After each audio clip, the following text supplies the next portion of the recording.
மறந்த பாடம் இது. நாம் எல்லோரும் கடைசி நாளிலே நியாயந்தீர்க்கப்பட போகிறோம். அப்படியானால் நாம் நியாய தீர்ப்பில் நிற்கும் போது குற்றமற்றவர்களாக காணப்பட வேண்டும். அப்படியானால் நமக்கு பாவத்திலிருந்து முழு விடுதலையையும் நீதியில் பரிபூர்ணமும் வேண்டும். நீதியில் பரிபூர்ணமும். இதற்கு குறைவான எதுவும் அங்கு உதவாது. நம்மை அது காப்பாற்றாது. இயேசுவினால் நம்மை குற்றமற்றவர்களாக மாற்ற முடியும். அப்படி அவர் மாற்ற நமக்கு முழு சத்தியமும் தெரிந்திருக்க வேண்டும்.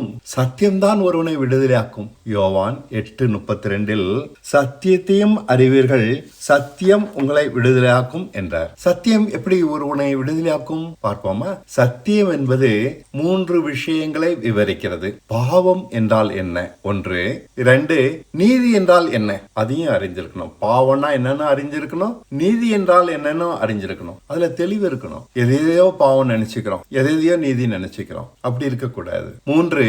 நம் நியாய தீர்ப்பு அங்க எப்படி இருக்கும்? அதை பத்தி தெளிவான படம் நம்மளுக்கு வேணும். இதுதான் சத்தியம்ன்றது நம்மளுக்கு விவரிக்குது. இந்த 3 விஷயங்களையும் சரியா தெரிஞ்சுக்கிட்டோம்னா நம்ம சரியா சிந்திப்போம். அது நம்மளை விடுதலாக்கி விடும். இந்த 3 விஷயங்களையும் தெளிவா போதிக்காத எந்த போதனையும் யாரையும் விடுதலையாக்காது. அதனால் பயனில்லை. தேவனுடைய சபை என்பது இவைகளை பற்றி தெளிவாக போதித்து இந்த 3 விஷயங்களுக்கும் இந்த 3 கேள்விகளுக்கும் சரியான விடையை தருவதால் பாதாள வாசல்கள் அந்த சபையில் இருக்கிறவர்களை மேற்கொள்வது இல்லை. அவர்களுக்கு தெளிவான புத்தி இருக்கும். எப்படியெனில் சத்தியத்தின் மேல் இந்த சபையின் அஸ்திவாரம், அந்த ஜனங்களுடைய விசுவாசம் கட்டப்பட்டுள்ளது. தற்கால சபைகள் இந்த கேள்விகளுக்கு சரியான பதிலை தராததால் ஜனங்களை வஞ்சித்து ஏமாற்றுகிறார்கள். ஜனங்களும் இருளில் இருக்கிறார்கள். அந்த காலத்தில் பாகால் என்ற தெய்வத்தை மனுஷன் தன் திறமையினால் செய்து ஜனங்களை வழிவிலக செய்தது எப்படியோ அப்படியே இவர்களுடைய சொந்த அறிவினால் உண்டான போதனைகள் எந்த மனுஷனுக்கும் முழு விடுதலையும் தரவில்லை. எந்த மனுஷனையும் நீதிமானாக்கியதும் இல்லை. யாரும் குற்றமற்றவனாக மாறியதும் இல்லை. மாறாக அவர்கள் ஜனங்களை அநேக கட்டளைகள் கட்டுப்பாடுகளினால் சிறைப்பிடித்து வைத்திருக்கிறார்கள். விடுதலையை முழுமையாக அடைய சத்தியத்தை அறிய வேண்டும்.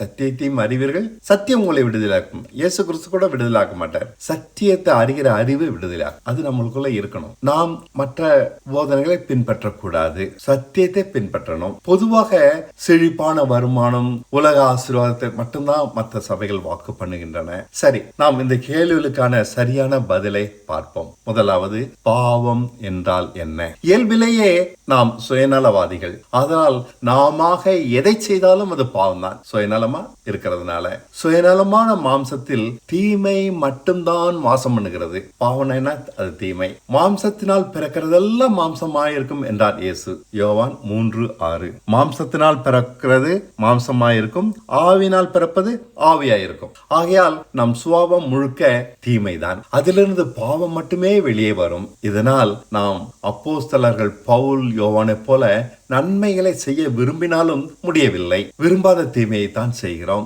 நாவை அடக்க முடியவில்லை, சிந்தனையை அடக்க முடியவில்லை, பணத்தை கட்டுப்படுத்த முடியவில்லை, பிள்ளைகளை வளர்க்க தெரியவில்லை.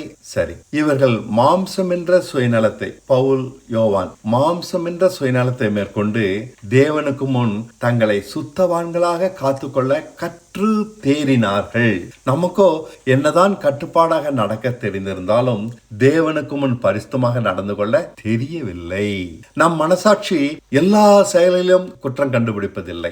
இப்படியாக முடிந்தவரை மனசாட்சியின்படி குற்றமற்றவர்களாக காப்பாற்றிக் கொள்ள முயலுகிறோம். ஆனால் தேவனுடைய பரிசுத்தம் நம் பரிதாபமான இந்த நிலைக்கு மேலானது. நம் முயற்சினால் பரிசுத்தமாக முடியவே முடியாது. மாம்சத்தின்படி பரிசுத்தமாக நடக்க முயலுவதால் இந்த பரிதாபமான நிலை நமக்கு. இந்த பரிசுத்தமும் தேவனால் வந்தது அல்ல. நம் முயற்சினால் வரும் மாம்சத்தின் பரிசுத்தம் தேவனுக்கு முன் நம்மை நியாயத்தீர்ப்பின் முன் குற்றமற்றவனாக ஆக்காது. முதலில் பாவம் என்றால் என்னவென்பதை முதலாவது தீர்மானித்து விடுவோமா? அதன் பின் அந்த பாவத்தை எப்படி மேற்கொள்வது என்பதை பற்றி பார்ப்போம். பாவமற்றவர்களாக நாம் ஆக முடியுமா? ஒரு கேள்வி. முடியாது. எப்படி? நம்மிடமிருந்து புறப்படுவதெல்லாம் பாவம் தான் சொல்லிட்டோம். நம் நோக்கம், அதை நிறைவேற்றும் சிந்தனை, திட்டங்கள், அதற்காக நாம் படும் பிரயாசம் எதுவுமே தீமையாகத்தான் இருக்கிறது. நம் ஆசைகளே தீமைதான். இதை விட வேற என்ன வேண்டும்? சரி, மாம்சத்தில் பரிசுத்தமாக இயேசு எப்படி நடந்தார்? அப்படி ஒரு கேள்வியை வைப்போமே. அவர் மாம்சத்தில் வந்து பரிசுத்தமாக நடந்தார். எப்படி? அவரால் முடிந்ததே. அவர் பிதா காண்பித்தவைகளை மாத்திரம் செய்தார். இதான் சூத்திரம். சுயமாக வேறொன்றும் செய்யவில்லை. ஊழியத்தை பத்தி பேசல, அவர் ஜீவியத்தை பத்தி. பிதா செய்ய காண்பித்தவைகளை அப்படியே செய்தார். யோவான் 5:19. நான் அதை வாசிக்கிறேன். அப்போது இயேசு அவர்களை நோக்கி, மெய்யாகவே மெய்யாகவே நான் உங்களுக்கு சொல்லுகிறேன், பிதாவானவர் செய்ய குமாரன் காண்கிறது எதுவோ அதே அன்றி வேறொன்றையும் தாமாய் செய்ய மாட்டார். அவர் எவைகளை செய்கிறாரோ அவைகளை குமாரனும் அந்தபடியே செய்கிறார். வசனம் சொல்லுது. அவராக திட்டமிடவில்லை, இல்லையா? இல்லை. ஆசை இருக்குமே. ஆசைப்பட்டிருந்தால் அதை நிறைவேற்ற அல்லவா ஓடி இருப்பார். அதன் பின் பிதா காண்பித்தபடி எப்படி நடப்பது? பிதாதான் எப்படி அவரை நம்பி தன் திட்டத்தை அவருக்கு காண்பிப்பார்? இவர் ஆசைகள் தான் குறுக்கே வந்து நிற்குமே. அவர் சுயமாக ஒன்றும் செய்யவில்லையாம். ஆமாம், ஒன்றும். மாம்சத்தின்படி அவர் ஒன்றையும் செய்யவில்லை. இதுதான் அவர் பரிசுத்தமாக நடந்த ரகசியம். ஆசைப்படல, அதை திட்டமிடல, அதுக்காக நிறைவேற்றணும் ஓடல. பிதா காண்பிக்கிறத மட்டும் செஞ்சுட்டு தன் ஆசைகளை சிலுவையில் அறைஞ்சு இருந்தார். நம்மை போல அவர் மனுஷனாக மாம்சத்தில் வந்தும் பாவம் இல்லாதவராக வாழ்ந்தது பெரிய அதிசயம் இல்லையா? சகல விதத்திலும் அவர் நமக்கு ஒப்பாக இருக்கிறார். உலக அதிசயங்கள் எல்லாவற்றை காட்டிலும் அவர் பரிசுத்தமாக நடந்தது பேர் அதிசயம். எபிரேயர் 2:14 17 படிச்சு பாருங்க. அதை நான் படிக்கிறேன்.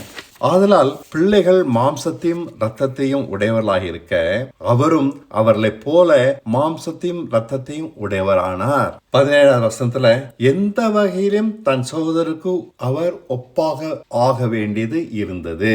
பிதா கிரை செய்ததால் அவர் இப்படி வாழ்ந்தாராம். யோவான் 5:17. இயேசு அவர்களை நோக்கி, என் பிதா இதுவரைக்கும் கிரியை செய்து வருகிறார், நானும் கிரியை செய்கிறேன் என்கிறார். எதை செய்தாலும் பிதா காண்பித்தபடி மாத்திரம் செய்தபடியால் அவரால் பரிசுத்தமாக நடக்க முடிந்தது. எல்லாவற்றிலும் எப்போதும். இது நமக்கு பெரிய ஆச்சரியத்தை தருகிறது. இது அவருக்கு முடியுமானால் அதன்படியே செய்தால் நமக்கும் முடியும், இல்லையா?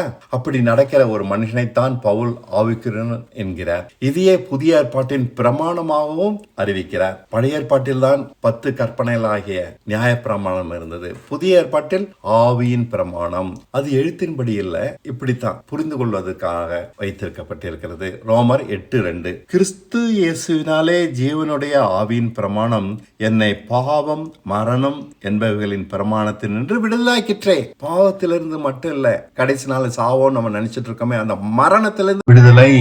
இனி நம்மை பரிசுத்தமாக்க முடியாத நியாயப்பிரமாணம் கிடையாது. ஆவியின் பிரமாணம் தான். அதன்படி நடக்கிற எவனும் பரிசுத்தமாகிறான். ஆவியின் பிரமாணத்தின்படி இவ்விதமாக நடக்காத எவனுக்கும் கிறிஸ்துவிடம் எவ்வித பங்கும் இல்லை. ரோமர் 8:13 ஏதான் சொல்லுகிறார், மாம்சத்தின்படி பிழைத்தால் சாகவே சாவீர்கள், ஆவியினால் சரீரத்தின் செய்கைகளை அழித்தால் பிழைப்பீர்கள் என்கிறார். மாம்சத்தோடு நடக்கிற எவனிடமும் சுயநலம் செயல்பட்டு கொண்டே இருக்கும். ஆனால் ஆவியின்படி நடக்கிற, அதாவது தன்னை குறித்த தேவ சித்தத்தை மட்டுமே தேடுகிற ஒருவனிடம் சுயநலம் முழுக்க முழுக்க அடங்கி இருக்கும். அவனிடம் சுய புத்தி வேலையே செய்யாது. கற்றுக்கொள்ள வேண்டிய முக்கியமான பாடம் இது. சரி, பாவத்தை பற்றி பார்த்து விட்டோம். நீதி என்றால் என்ன என்று அடுத்ததாக பார்ப்போம். நாம செய்யறதெல்லாம் பாவம் என்றால் தேவன் காண்பித்தபடி செய்கிறதெல்லாம் நீதி. தன் வாழ்நாள் முழுவதும் இப்படித்தான் இயேசு வாழ்ந்தார், மரணம் வரை. அதாவது சிலுவை மரணம் வரை தேவன் காண்பித்தபடிதான் சிலுவைக்கு சென்றார். தன் சுய சித்தத்தின்படி விரும்பி இருந்தால் அதை தவிர்த்திருப்பார். பலவித பாடுகள், நஷ்டங்கள், கஷ்டங்கள் வழியாக அவர் இயேசுவை நடத்தினாலும் அதற்கெல்லாம் இயேசு தன்னை கீழ்ப்படுத்தி நடந்தார். இப்படி நடக்க மனம் வேண்டும். நமது புத்தியின்படி நடவாமல் தேவன் மேல் வைத்த விசுவாசத்தின்படி நடப்பது அவசியமாக இருக்கிறது. இப்படி நடக்க ஆபிரகாம் பிள்ளையே பலி கொடுப்பது இதனால் அவசியமானது. தேவன் காண்பித்தார், அதை செய்தான். அவன் புத்தியின்படி நடந்திருப்பானே, ஆனால் இப்படி செய்திருக்க முடியாது. அவனுடைய புத்தி அடங்கி இருந்தது, விசுவாசம் மட்டுமே அவனிடம் செயல்பட்டது. இப்படிப்பட்ட கீழ்ப்பிடுதலை நம்மிடம் எதிர்பார்த்து நம் விசுவாசத்தை தேவன் சோதித்து பார்க்கிறார். ரோமர் 16:25. ஆதி காலம் முதல் அடக்கமாயிருந்து இப்பொழுது தீர்க்க தரிசன ஆகமங்களினாலே அனாதி தேவனுடைய கட்டளையின்படி வெளியரங்கமாக்கப்பட்டதும் சகல ஜாதிகளும் விசுவாசத்திற்கு கீழ்ப்படியும்படிக்கு அவர்களுக்கு அறிவிக்கப்பட்டதுமாயிருக்கிற ரகசியத்தை வெளிப்படுத்துகிறது தான் என்று படிக்கிறோம். விசுவாசத்திற்கு கீழ்ப்படியும்படிக்கு அவர்களுக்கு அறிவிக்கப்பட்ட ரகசியத்தை வெளிப்படுத்துகிறார். இவ்விதமான கீழ்ப்படுதலை பார்த்த பின்பே தேவன் நம்மை அங்கீகரிக்கிறார் நீதிமான் என்று. நம்பிக்கையால் கீழ்ப்படுகிறார். நம்பிக்கையால் இப்படி வாழ்வது ரொம்ப ஈஸி. நம்பிக்கை பலமாக இருந்தால் போதும். சிலுவை வரை இயேசு கிறிஸ்து சென்று விட்டார். அவரால் இப்படிப்பட்டவர்களை மட்டுமே ஏற்றுக்கொள்ள முடியும். இயேசுவின் நிலையும் இதுதான். சிலுவை பரியந்தம் கீழ்ப்படிதலை பார்த்த பின்பே அவரையும் பிதா அங்கீகரித்தார். பாருங்க, அவர் அங்கீகரித்த பின்பே நாம் நீதிமான்கள். அதற்கு முன் நாம் அழைக்கப்பட்டவர்கள், சோதிக்கப்பட்டு நிரூபிக்கப்பட்ட பின் அங்கீகரிக்கப்பட்டவர்கள். காலேஜில் போய் MBBSக்கு சேர்றான், அவன் அழைக்கப்பட்டவன். எல்லாவற்றையும் படித்து தேர்ச்சி அடைந்து தேர்வில பாஸ் பண்ண பிறகு அவன் அங்கீகரிக்கப்பட்டவன் டாக்டர் என்று. காலேஜில் சேர்ந்ததுனால அவன் டாக்டர் என்று அழைத்துக் கொள்ள முடியாது. அதற்கான வாய்ப்பு இருக்கிறது. ஆனா பரீட்சை பாஸ் பண்ண பிறகு டாக்டர், அங்கீகரிக்கப்பட்டவன், நீதிமான். தேவன் நம்மை அழைத்திருக்கிறார், இன்னும் அங்கீகரிக்கவில்லை. இதை நாம் புரிந்து கொள்ள வேண்டும். நம் ஒவ்வொருவருக்கும் கொல்கத்தா மலையோ மொரியா மலையோ, கொல்கத்தா மலையில் இயேசு சோதிக்கப்பட்டார், மொரியா மலையில் ஆபிரகாம் சோதிக்கப்பட்டார். நம் ஒவ்வொருவருக்கும் கொல்கத்தா மலையோ மொரியா மலையோ உண்டு. அது நம்மை தேவனுக்கு கீழ்ப்படியும்படி நடத்துகிறது.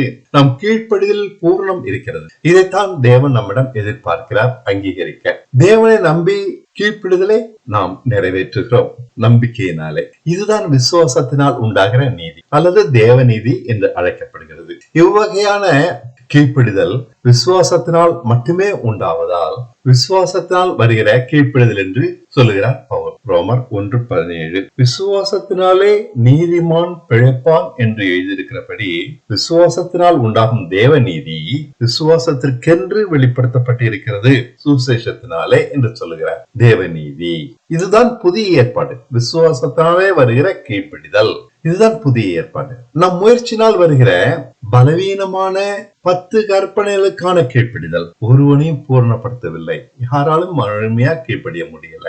ஆனால் நம்பிக்கையினால முழுமையா கீழ்ப்படுகிறோம். நம் உயிரையும் கொடுக்கிறோம். துயரகரமாக இப்படிப்பட்ட வாழ்க்கை கிறிஸ்தவர்களுக்கு கூட மறைவாக இருக்கிறது. அவன் தன் விசுவாசத்தினால் ஒரு சபையில் உறுப்பினராகத்தான் முடியும். கல்லறை வேணுமானால் கிடைக்கும் நிச்சயம். அவ்வளவுதான் அவன் விசுவாசம் சம்பாதித்தது.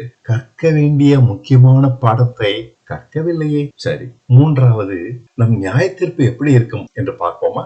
தேவனால் நீதிமானாக அங்கீகரிக்கப்பட்டவர்களை தவிர வேறு யாரும் நியாய தீர்ப்பில் தப்ப முடியாது. அந்த இடத்தில் போய் இயேசுவின் பெயரை சொல்லி கூட தயவை எதிர்பார்க்க முடியாது. நம் ஊழிய சமர்த்தை எல்லாம் எடுத்து காண்பித்து பாராட்டையோ இரக்கத்தையோ தேட முடியாது. அவர் நாமத்தில் அப்போது பாவ மன்னிப்பை கூட கேட்க முடியாது. அந்த இடத்தில் நம் காணிக்கைகளை அங்கு நினைவுபடுத்தி காண்பித்து தப்ப முடியாது. அங்கு நம் கிரியைகள் மட்டும்தான் பேசும். ஒவ்வொரு மனுஷனும் அவனவனுடைய நன்மை தீமையான கிரியைகளின்படிதான் நியாயந்தீர்க்கப்படுவான். ரோமர் 2:6. தேவன் அவனுடைய கிரியைகளுக்கு தக்கதாய் அவனுக்கு பலன் அளிப்பார். பயமா இருக்கா? வேண்டான்னு சொல்றேன். அதுக்காக எபேசியர் 2:10 கூட படித்து காண்பிக்கிறேன். நற்கிரியைகளை செய்வதற்கு நாம் கிறிஸ்து இயேசுக்குள் சிருஷ்டிக்கப்பட்டு தேவனுடைய செய்கையாக இருக்கிறோம். சிருஷ்டிக்கப்பட்ட என்ற வார்த்தையில கவனிங்க. நற்கிரியலை செய்வதற்குன்ற வார்த்தைகளையும் கவனிங்க. நற்கிரியலை செய்வதற்காக சிருஷ்டிக்கப்பட்டிருக்கோம். கிறிஸ்து இயேசுக்குள்ன்றதுனால கிறிஸ்து இயேசுவை போலவே நற்கிரியலை நாம் செய்வோம். இதனால அவர் என்ன சொல்ல வராரு? நாம் தேவனுடைய செய்கைகளாக இருக்கிறோம். இப்ப தைரியம் வருதா? நம்முடைய கிரியைகள் நியாயந்தீர்க்கப்படும்னா எபேசியர் 2:10 சேர்த்து படிங்க. தீமையான நம் பழைய சாயலை கலந்து தேவ சாயலாக சிருஷ்டிக்கப்பட்ட தீமையற்ற புதிய மனுஷனை கொண்டு வாழ்ந்திருந்தால் இந்த நியாய தீர்ப்பில் நாம் தப்ப முடியும். அது எப்படி? எபேசியர் 4:24 படிச்சு பாருங்க. அதுல சொல்றாரு, மெய்யான நீதியிலும் பரிசுத்தத்திலும் தேவனுடைய சாயலாக சிருஷ்டிக்கப்பட்ட புதிய மனுஷனை தரித்துக் கொள்ளுங்கள். அது கொடுத்திருக்காரு. உங்களுக்குள்ள கிறிஸ்து இருக்கா நம்ம சொல்றோமே, அதுக்கு அர்த்தம் என்ன? மெய்யான நீதியிலும் பரிசுத்தத்திலும் தேவனுடைய சாயலாக. தேவன் எப்படி இருப்பாரோ அப்படியே மெய்யான நீதி பரிசுத்தம். அப்படியான ஒரு புதிய மனுஷனை கிறிஸ்து எனக்குள்ள இருக்கான்னு நம்ம தரித்து கொண்டு இருக்கிறோம். இப்ப சொல்லுங்க, அதாவது தேவன் நம்மிடத்துல எதிர்பார்க்கிற அளவு மகா உயரம், சுத்தமான ஒரு வாழ்க்கை, கண்டிக்க முடியாத ஒரு வாழ்க்கை, பரிசுத்தமான ஒரு வாழ்க்கை. அதே அளவு அவருடைய வாக்குத்தத்தங்களும் இருக்கு. சிலுவையில அவர் நமக்கு செய்திருக்கிறது அவ்வளவு பெருசு. எவ்வளவு உயரம்னா, மெய்யான நீதியிலும் பரிசுத்தத்திலும் தேவனுடைய சாயலாகவே நம்மளை மாத்துது. ஒரு பக்கம் டிமாண்ட், ஒரு பக்கம் சப்ளை. பெரிய டிமாண்டும் வைக்கிறாருன்னா பயமா இருக்கு, பெரிய சப்ளையும் கொடுக்கிறாருன்னா நமக்கு திணறடிக்குது. நம்ம செய்யற தப்பு என்னன்னா, இதை மறந்துடுறோம். எதை? இந்த டிமாண்டே மறந்துடுறோம். இவ்வளவு தூரம் தேவன் எதிர்பார்க்கிறன்றதை மறந்துடுறோம். நியாய தீர்ப்பத்துக்கு குப்பையில போட்டோம். வரும்போது பாத்துக்க முடியுமா? மட்டும் இல்ல, குழந்தைய தாளாட்டி பேசும்போது, தங்கம் நீ, வைரம் நீதான் ராணி, உலகத்துக்கே பெரிய ராணி, எவ்வளவு அழகா இருக்க, உனக்கு அழகுக்கு சமமா யாருமே இல்ல, அப்படி எல்லாம் பாராட்டி பேசுறோமே. அதே போலதான் இங்க சொல்லப்பட்டிருக்கிற வார்த்தைகளை நம்ம நினைச்சுக்கிறோம். மெய்யான நீதி பரிசுத்தத்துல தேவ சாயலா சிருஷ்டிருக்காரு. என்ன, நான் தேவனுடைய செய்கையா இருக்கேன். குழந்தைய பார்த்து சொல்ற தாலாட்டு வார்த்தைகள்லாம் மறந்துடும். அது பொய், போலி. அப்படித்தான் இதே நம்ம எடுத்திருக்கோம். அதுக்கு மதிப்பு கொடுக்கறது இல்ல. தேவன் நம்ம மேல வைத்திருக்கிற டிமாண்டும் பெருசு, அதுக்கு ஆண்டவர் தர ஒத்தாசையான வாக்கு தத்துவங்களும் பெருசு. தேவன் வாக்கு பண்ணிருக்காருன்னா அதை நிறைவேற்றி விட்டுதான் இப்ப நம்மளுக்கு தராரு. சிலுவையில இத்தனை செஞ்சுட்டா முடிஞ்சு போனது ஒண்ணு. ஆபிரகாமுக்கு நடக்க போறதுதான் வாக்கு பண்ணாரு, இப்ப நடந்து போனதுதான் நம்மளுக்கு வாக்கு பண்றாரு. பரிசுத்தத்தை கொடுத்துட்டு நீ பரிசுத்தமாக்கி இருக்கேன், பூர்ணப்படுத்திட்டு பூர்ணமாக்கி இருக்கேன், பாவ சரீரத்திலிருந்து ஒழிச்சுட்டு நீ விடுதலை ஆக்கிட்டேன்னு சொல்றாரு. நம்ம எதையுமே கண்டுக்கல, பாவத்துக்குள்ளேயே இருக்கோம், மன்னிப்போடைய திருப்தி அடைஞ்சிருக்கோம். முட்டாள்தானே இல்லையா? சரியா? அவருடைய பரிசுத்தம் இலவசமாக ஒவ்வொருவருக்கும் கொடுக்கப்பட்டிருக்கிறது. ரோமர் 5:16 படிச்சு பாருங்க, அது எப்படி வரும்னு. நம் சகல குற்றங்களையும் நீக்கி, ஒவ்வொரு குற்றமா நீக்குது. வாழ்க்கையில ஒன்னொன்னா என்கிட்ட இருந்து எடுத்து போட்டு நீக்கிடுச்சு. நீதி விளங்க, அந்த இடத்துல குற்றம் இருக்கிற இடத்துல நீதி, எரிச்சல் இருக்கிற இடத்துல சாந்தம், இப்படி அன்பு, சகிப்புத்தன்மை, பொறுமை, நீதி விளங்க செய்கிறார். கோபம் போய் பொறுமை வருது. இதெல்லாம் நம்ம அறியாதனாலதான் விட்டுட்டோம். அதை பெற்றால் தானே, இல்லையே, பெறாமலே உட்கார்ந்துருக்கோம். எப்படி நம்ம நியாயத்திற்குள்ளேயும் தப்புவோம்? இத விழித்துக் கொள்ளுங்கன்னு சொல்றதுக்காகத்தான் இதெல்லாம் உங்களுக்கு முன்னாடி வைக்கிறேன். அவர் ரத்தத்தால் கழுவி விட்டார் என்று நியாயத்தீர்ப்புக்கு இதனால் தப்பலாம் என்று நினைச்சிடாதீங்க. இயேசுவினால் உண்டான ரட்சிப்பு நம்மை நியாய தீர்ப்புக்கு தகுதியுள்ளவர்களாகத்தான் மாற்றும், நீதிமானாக ஆக்கும். அது இல்லாம மரணத்துக்கு ஏதுவான அந்த நாளிலிருந்து பரலோகத்திற்குள் தப்பி ஓடும் பக்கவாட்டு வழியாக அது ஆகாது. இயேசு உண்டான ரட்சிப்பு பக்கவாட்டு வழி அல்ல, நேருக்கு நேர் பேசி தகுதி அடைஞ்ச ஒரு மனுஷன் பாஸ் பண்ணிட்டேன் நான், அவன் தான் அவரால் ஏற்றுக்கொள்ள முடியும். இவையெல்லாம் நம்ம சுதந்திரித்துக் கொள்ளணும். அப்போ நம்ம தகுதி உள்ளவங்களாகும். சுயநலமான நம் மாம்ச தன்மைகளை முழுக்க கலைந்து தேவசாயலாக்கப்பட்ட புதிய மனுஷனை தரித்து கொண்டோமானால், எப்படி தரித்து கொண்டோமானால்? விசுவாசத்தினால தரித்து கொண்டோமானால், நம்பிக்கையினால தரித்து கொண்டோமானால், உறுதியா பற்றி கொண்டிருப்போமானால், நன்மையான எதையும் செய்ய திராணி உள்ளவர்களா, தீமையான எதையும் செய்ய முடியாத பேதைகளாகுவோம். தீமை செய்யணும்னாக்க தான். நன்மையானது எதையும் செய்யறதுக்கு தெளிவான ஞானம் நம்மளுக்கு இருக்கு. தீமை செய்யணும்னா முடியாது. கிறிஸ்துவினால் உண்டான ரட்சிப்பு நம்மை ஆக்குகிறது.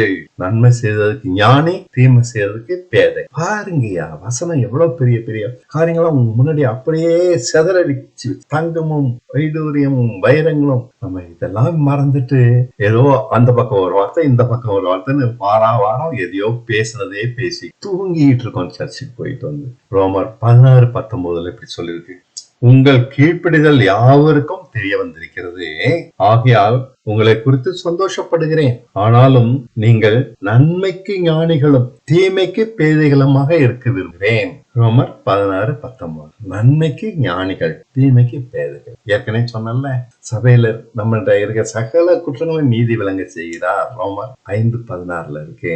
ரோமர்ல இது மாதிரி நிறைய வசனங்கள் இருக்கு. அப்போதுதான் வரப்போகிற ஒரு நியாய தீர்ப்பில் நிற்கும்படி தைரியம் உள்ளவர்களாக ஆவோம். ஆகையால் வரப்போகிற நியாய தீர்ப்புக்கு ஆயத்தமாகும்படி பழுதற்றவர்களாக, மாசற்றவர்களாக, இன்றைக்கு ஒருபோதும் கண்டிக்கப்படாதவர்களாக ஆகும்படி விசுவாசத்தினால் இன்னைக்கு ஆயத்தமாகிறோம். சரியா? அன்பில் அன்பிலே மாசற்றவர்களாகிறோம். ஐயோ ஐயோ ஐயோ, என்ன வார்த்தை! அன்பிலே நாம் பரிசுத்தம் உள்ளவர்களும் குற்றமற்றவர்களுமாக இருப்பதற்கு அவர் உலக தோற்றத்துக்கு முன், எபேசியர் 1:4 கிறிஸ்துவுக்குள் நம்மை தெரிந்து கொண்டிருக்கிறார். எப்படி தெரிந்து, எதுக்காக தெரிந்திருக்க? அன்பிலே பரிசுத்தம் உள்ளவர்களும் குற்றமற்றவர்களாகவும் இருப்பதற்கு. அன்பு இருந்தாலே அது குற்றமற்றதான் இருக்கும், பரிசுத்தமா தான் இருக்கும். உண்மையான அன்புனா, மாய்மாலம் இல்லாத அன்புனா, அதுல குற்றமே இருக்காது. அதுதான் உண்மையான அன்பு. அத அவர் இப்படி சொல்ற, நீ உன்னை அன்பா இருக்கும்படிக்கு தெரிஞ்சிருக்காருப்பா, அப்போ நீ பரிசுத்தமா இருப்ப, குற்றமற்றவனா இருப்ப.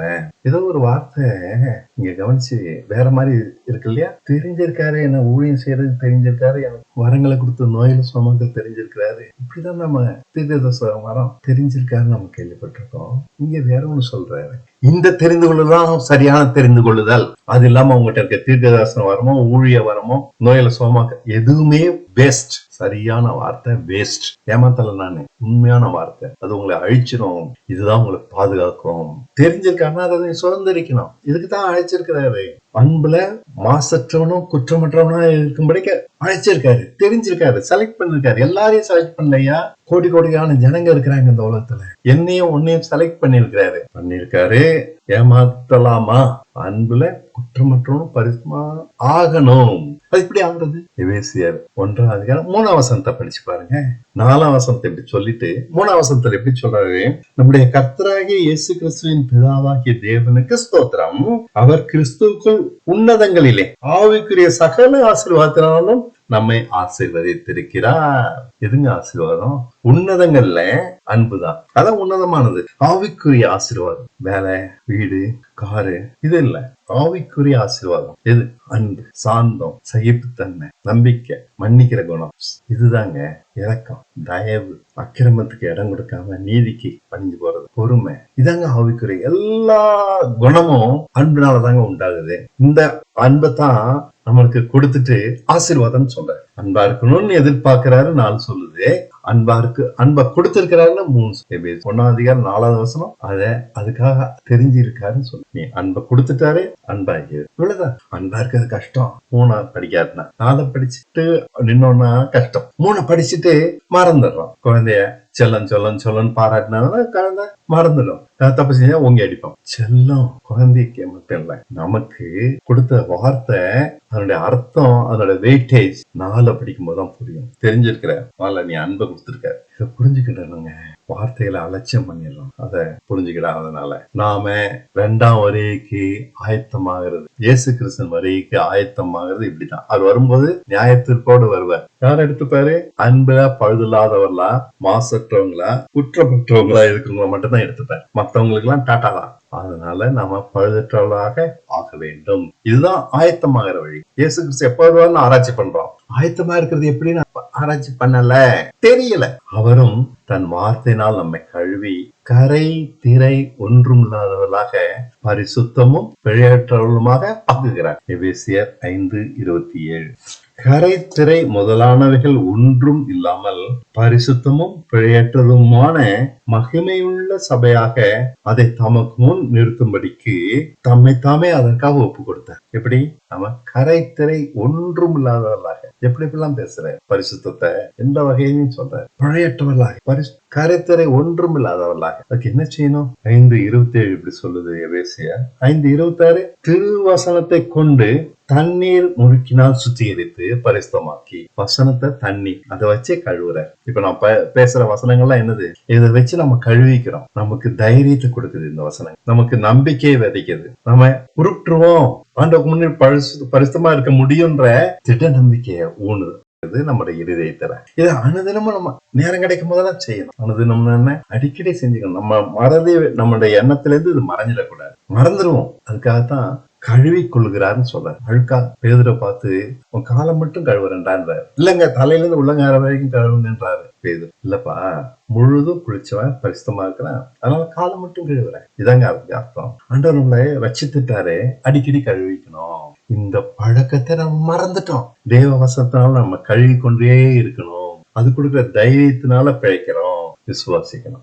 விசுவாசம் வெறுமனை வராது, வசனத்தினாலதான் வரும். அது தைரியத்தை கொடுக்குது, நம்பிக்கை கொடுக்குது, அது உறுதிப்படுத்துறோம். நம்ம அதை பற்றி கொண்டது. விட்டு விடாம இருந்து. ஆனா இதை எல்லோருக்கும் அவர் செய்யறது இல்லை.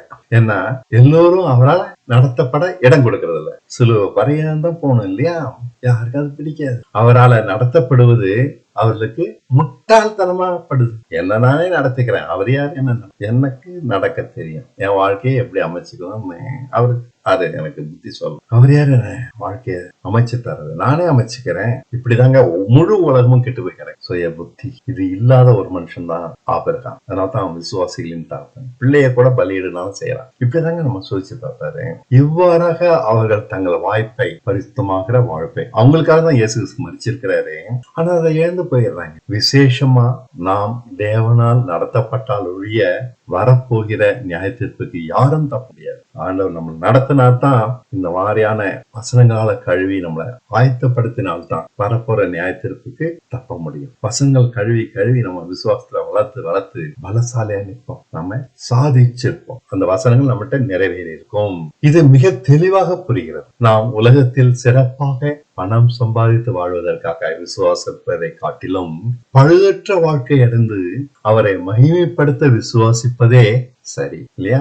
ஆனால் பாருங்கள், தேவனே அறிகிற அறிவை பற்றி கொண்டிருக்க மனதாய் இராதவர்களை கவனிங்க. பற்றி கொண்டிருக்க மனதில்லை. அவரை பத்தி தெரியும், கேள்விப்படுறாங்க, ஆலயத்துக்கு போய் ஆராதிக்கிறாங்க, பாட்டு பாடுறாங்க, எல்லாம் செய்யறாங்க. அந்த தேவனை அறிகிற அறிவு அவங்களுக்குள்ள இல்ல. ஏன் கேக்குறாங்க, அற்றி கொண்டிருக்க முடியல, விட்டுறாங்க. அவரே அப்படிப்பட்டவங்களை கேடான சிந்தைக்கு ஒப்பு கொடுக்கிறார். ஒப்பு கொடுத்தா என்ன செய்வாங்க? தகாதவைகளை அவர்கள் செய்யும்படி அவரே இதை நடப்பிக்கிறார். ரோமர் 1:28. தேவனை அறிகிற அறிவை பற்றி கொண்டிருக்க மனதாய் இராதபடியால் தகாதவைகளை செய்யும்படி தேவன் அவர்களை கேடான சிந்தைக்கு ஒப்பு கொடுத்தா. என்னடா இது? பாவத்துக்கு காரணம் தேவன் தான். ஒருத்தன் பாவியா இருக்கிறதுக்கு காரணம் தேவன் தான். நம்ப முடியுதா? சரி, அவரை ஒப்பு கொடுத்தான்னு நம்ம என்ன செய்யறோம்? ரோமர் 1:29 படிச்சு பாருங்க.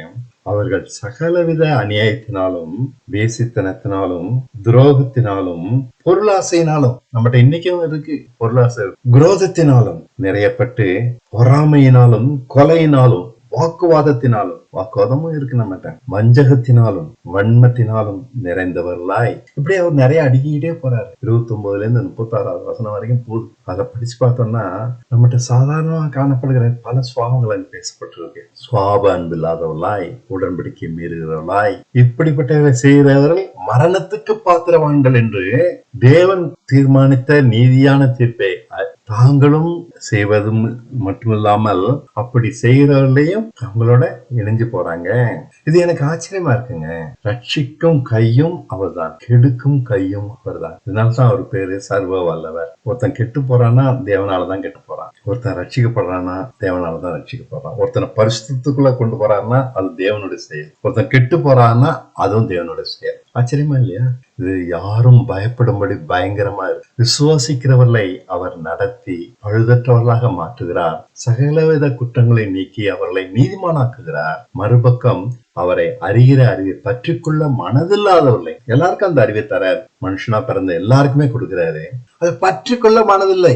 அதனால இழிவான இச்சை ரோகங்களை ஆவலோட நடப்பிக்கும்படி அசுத்தத்திற்கு ஒப்பு கொடுக்கிறார். ரோமர் 1:24 படிச்சு பாருங்க. இது நிமித்தம் அவர்கள் தங்கள் இருதயத்தில் உள்ள இச்சையினாலே ஒருவரோடு ஒருவர் தங்கள் சரீரங்களை அவமானப்படுத்தத்தக்கதாக தேவன் அவர்களை அசுத்தத்திற்கு ஒப்பு கொடுத்தார். தேவன் தான் ஒருத்தனை அசுத்தத்துக்கும் ஒப்பு கொடுக்கிறார், பரிசுத்தத்துக்கும் ஒப்பு கொடுக்கிறார். பரிசுத்தப்படுத்துறார், ஒப்பு கொடுத்தார். ஒழிஞ்சு போ. இயேசு கிறிஸ்து கையில இருக்க தூற்றுக்கூட அது கோதுமை மணியும் சேர்க்குது, பதற பிரிக்குது. பதற சேர்த்து எரிச்சு போட்டுறோம். இதையும் செய்வது தேவன் தான், அதையும் செய்வது தேவன் தான். விசுவாசித்தோமா, அன்பிலே பரிசுத்தமாகி பழுதற்றவர்களாக தப்பினோமா? இல்லை என்றால் அவர் கைக்கு ஐயோ யாரும் தப்ப முடியாது. கடவுள் எங்கேயோ மறைஞ்சிருக்காரு, காண முடியல. நான் செய்யற தப்பெல்லாம் அவருக்கு எப்படி தெரியும்? என்ன தைரியம்? இங்க பாருங்கய்யா, உன்னை ஆட்டி வைக்கிறதே அந்த கடவுள் தான். உன்னை கெட்டு போன்னு புறக்கணிக்கு கைவிட்டதே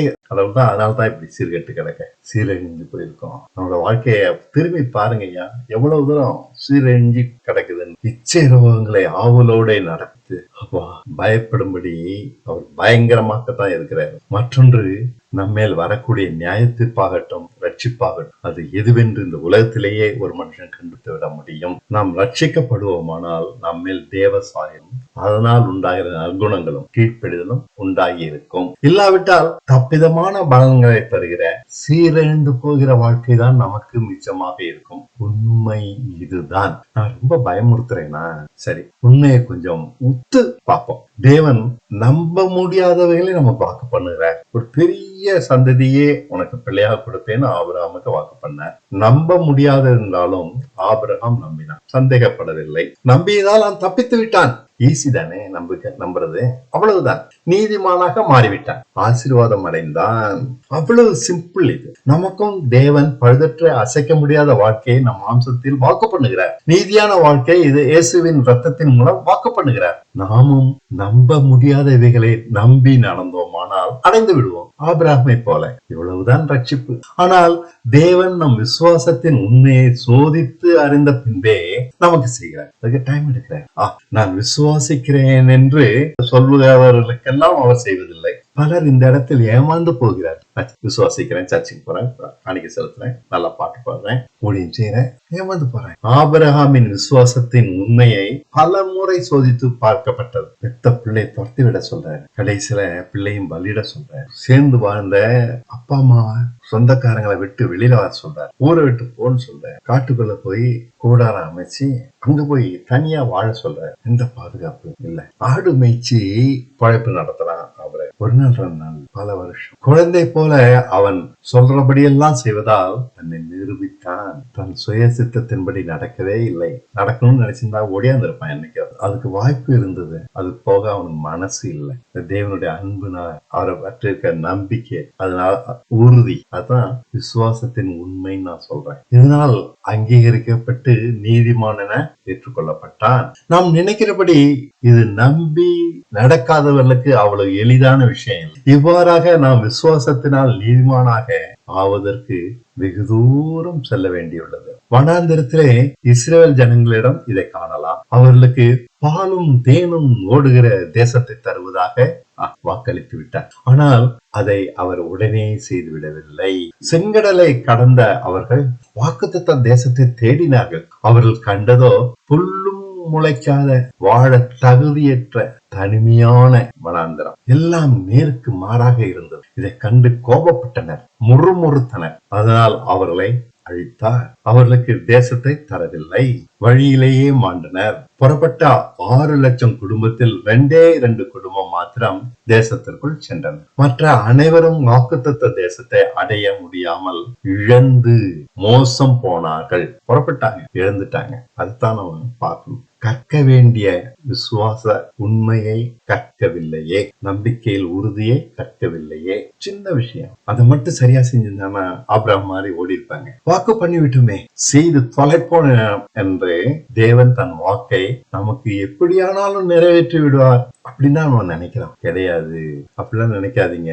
மிக சிலருக்கே அவர் வாக்கை நிறைவேற்றுகிறார். அவர் வாக்குத்தத்தங்கள் உடனடியாகவும் நிறைவேறாது.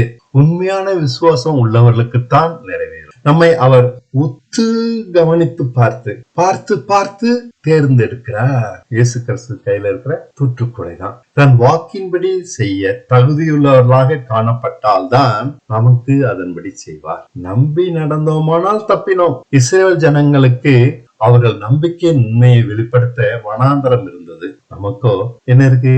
பிரச்சனை நிறைந்த, கசப்பான, எரிச்சல் மூட்டுகிற, சகிக்க முடியாத வாழ்க்கை இருக்கிறது. இங்குதான் ஒவ்வொருவரும் நம் உண்மையான நம்பிக்கையை நிரூபிக்க வேண்டும். விசுவாசத்திலே ஒரு உண்மை இருக்கிறது.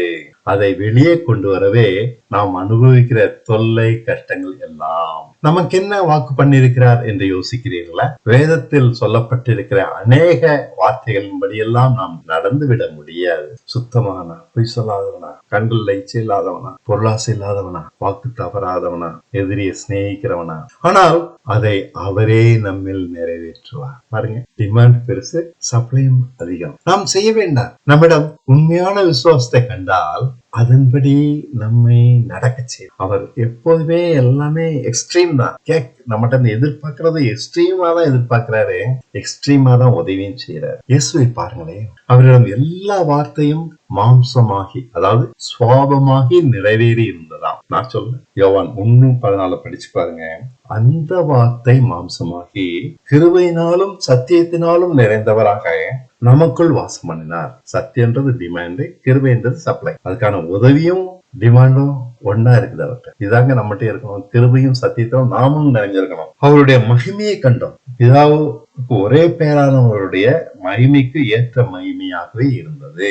யோவான் 1:14. இயேசு கிறிஸ்து இப்படியா மாற்றினது தேவன், டிமாண்ட் பண்ணது தேவன், சப்ளை அதே அளவு கிருபையும் அவர்கிட்ட இருக்கு. அவர் அதன்படி நடந்து வாழ்ந்திருக்கிறார். இந்த விதமா நாமும் நீதிமானாக்கப்படுவோம்.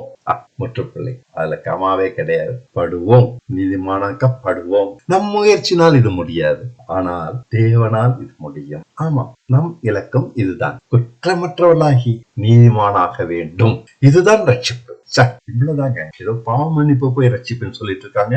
அப்போது எல்லா வார்த்தையும் நம்முடைய மாம்சமாகி நம் சுவாபமாகி பரிபூர்ண வாழ்க்கை உண்டாக்கும். கதை அடிக்கலைங்க. யோவான் 10:10 படிச்சு பாருங்க. யோவான் 10:10 எப்படி சொல்லுது? திருடன் திருடவும் கொல்லவும் அழிக்கவுமே வருகிறானே என்று வேறொன்றுக்கும் வரான். நானும் அவைகளுக்கு, என் ஆடுகளுக்கு ஜீவன் உண்டாயிருக்கவும் அது பரிபூர்ணப்படவும் வந்தேன். அப்போ அந்த வேலைய செய்யறது யாரு? நீங்க இல்ல, அவர். அதுக்காக வந்திருக்கிற உலகத்துக்கு வந்தது எதுக்காக? என்ன பரிபூர்ணப்படுத்த? உங்களை பரிபூர்ணப்படுத்த. யோவான் 10:10. நான் அல்ல, கிறிஸ்துவே எனக்குள் பிழைத்திருக்கிறார் என்பதும் பழுதற்ற வாழ்க்கைக்குள் நம்மை நடத்துகிறது. கலாத்தியர் 2:20. கிறிஸ்துவுடனே கூட சிலுவையில் அறையுண்டேன், ஆயினும் பிழைத்திருக்கிறேன். இனி நான் அல்ல, கிறிஸ்துவே என்னில் பிழைத்திருக்கிறார். நான் இப்போது மாம்சத்தில் பிழைத்திருக்கிறதோ, என்னில் அன்பு கூர்ந்து எனக்காக தம்மை தாமே ஒப்பு கொடுத்த தேவனுடைய குமாரனை பற்றும் விசுவாசத்தினாலே பிழைத்திருக்கிறேன். அவர் விசுவாசத்தா மட்டும் போதுங்க. எவ்வளவு பெரிய பாத்திரம் நாம முழுங்க முடியாதுன்னு நினைக்கிறோம். அவ்வளவு பெரிய விஷயத்த விசுவாசன்ற ஒரு வார்த்தையில வச்சுட்டார். இதை பற்றி கொண்டிருக்கிறதே விசுவாசம் வேண்டும். அனுதின கவலைகளால் இதை மறந்தே போகிறோம். என் பிரச்சனை, என் கஷ்டம், பண கஷ்டம், புள்ள கஷ்டம், கடன் தொல்லை, கற்றுக்கொள்ள வேண்டியதை கற்றுக்கொள்ளாம போகிறோம். விசுவாசம் என்பது தேவன் சொன்னபடி செய்யட்டும் என்று எதிர்பார்த்து காத்திருப்பது. ஏதோ அற்புதம் செய்து நம்ம எல்லா பிரச்சனையையும் உடனே நீக்கி விடுவார் என எண்ணாதீர்கள். பலவித ஏமாற்றங்களினாலும் கடும் எரிச்சலூட்டும் சம்பவங்களினாலும் நம்மை சோதிக்கிறார். பலவித பாடுகளினாலும் சுண்டி கிறங்கடிக்கும் தருணங்களினாலும் சோதிக்கிறார். உலகத்தில் பிரச்சனைகளால் மட்டுமே அவர் நம்மை விசுவாசத்தில் பூர்ணப்படுத்த முடியும். நாமே பாவிகள், குழந்தை போல நம்பி நடப்பதை தவிர, அதனால் பூர்ணப்படுவதை தவிர நம்மிடமிருந்து அவர் என்னத்தை எதிர்பார்க்க முடியும்? முடியாது.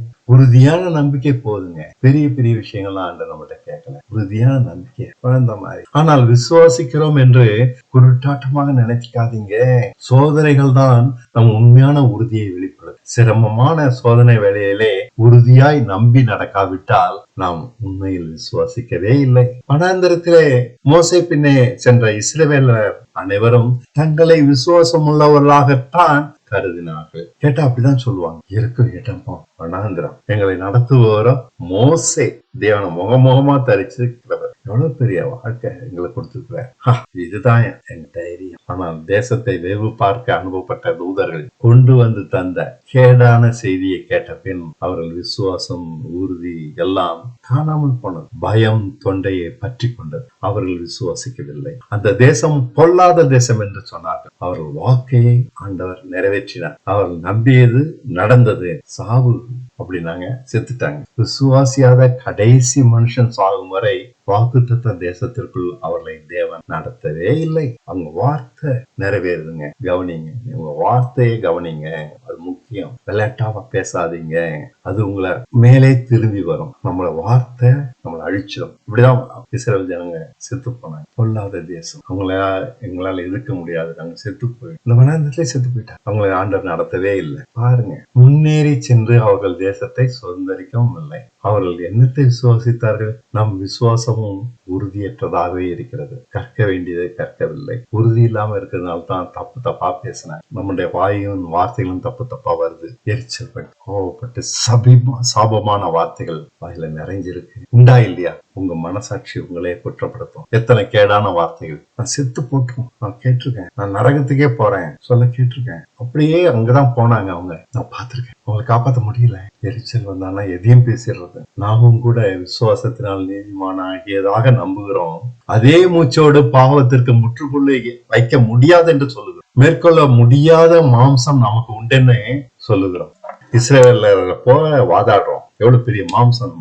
அதனால நாமும் பாவத்தை ஜெயிக்க முடியவில்லை. அப்படி சொல்றதுனால இயேசுவின் சாயலாக முடியவில்லை. கடவுள் நம்ம நடத்தல. அதனால்தான் இப்படி உட்கார்ந்து இருக்கோம். இதற்கு ஒரே காரணம் விசுவாசிக்கவில்லை என்பதுதான். கற்க வேண்டியதை கற்கவில்லை. உண்மை என்ன தெரியுமா? தேவன் நம்மை எரிச்சலூட்டி சோதித்தார். தேவன் நம்மை எரிச்சலூட்டார். பெரிய ஏமாற்றங்கள், தள்ளாட பண்ணும் மன வருத்தங்கள், பொய் தகவல்கள், இவைகளை பார்க்கும்போது தேவன் நம்மை நேசிக்கிறாரா, உண்மையா என கேள்வி கேட்கவே தோன்றுகிறது. நம் எரிச்சல் உண்மையான விசுவாசத்தை வெளியே கொண்டு வந்து விடுகிறது. அவ்வளவுதான் நம்முடைய விசுவாசம். இது கிறிஸ்துவை போல நாம் ஆவதையே தடுத்து விடுகிறது. இழந்து போகிறோம். அநேகருக்கு தேவ சாயலாக வேண்டும் என்ற நோக்கமே இல்லை. ஏதோ போறோம், சர்ச்சுக்கு போறோம், 3 வேளை சாப்பிடுறோம், தூங்குறோம். அதெல்லாம் என்னங்க இயேசு கிறிஸ்து மாறுதான். அவங்க புத்திக்கு அது எட்டவே இல்லை. அதை பத்தி அவங்க கேள்விப்படுறதாகவே தெரியல. தேவனை அறிகிற அறிவை பற்றிக்கொள்ள மனதில்லாத இருக்கிறாங்க. கிறிஸ்துவை போல ஆக வேண்டும் என்ற ஏக்கமும் இல்லை. இது உண்மையான வார்த்தை. நான் பயமுறுத்துவதற்காக சொல்லல. உங்களை பற்றிய உண்மையான வார்த்தை. கற்க வேண்டிய விசுவாசத்தில் உண்மையை கற்காதனால இப்படி இருக்கும். நன்றி. வேறொரு தருணம் வரும்போது சந்திக்கிறேன்.